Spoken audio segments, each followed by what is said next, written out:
Өңірдегі көшкін жағдайы туралы. Облыс әкімі орынбасары Ержан Нұрбаевтың төрешілдігімен төтенше жағдайлар департаменті қызметкерлері және тиісті ұйымдардың мамандары көшкін қауіпті жерлердің аэро-көрнекі тексеруін жасады.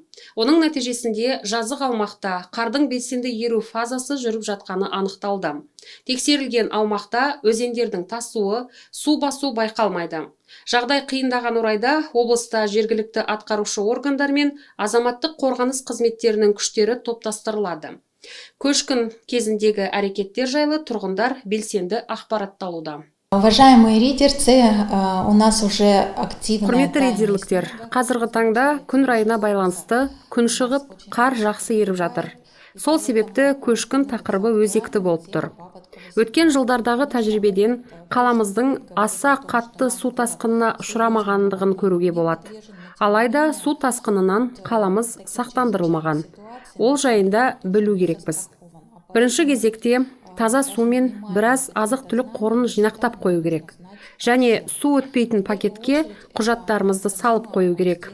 Тасқын болған жағдайда жедел алып үлгеру үшін. Сонымен қоса, қажет болып қалатын дәрі-дәрмектерді салып қою керек. Төтенше жағдайлармен су тасқыны саябырлап, үйге келгенде, үйлеріңізге су кіріп дымқылдаса, міндетті түрде үйге дезинфекция жасау керек.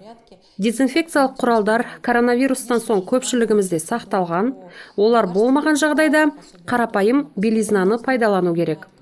Су астында қалған бүкіл құралдарды сонымен жуып, үйдің ішін тазалап, желдету керек. Таза, бутилдендірілген, сапалы суды ішу керек. Өйткені тасқын кезінде су арқылы инфекциялық аурулар тарайды. Ал судың сапасына сенбесеңіз, 5 минут қайнатыңыз. Азық-түліктер суланса, оларды лақтырған дұрыс, олар бұзылып кетеді. Ыдысты жууға, тамақ пісіруге тек таза суды қолданыңыздар. Тасқыннан соң үй маңын тазартқанда қолға перчатка киіңіз. Ол жеке гигиенаның сақталуы.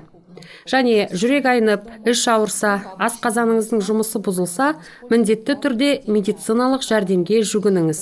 Әсіресе балаларда осындай белгілер болғанда, ол өте маңызды.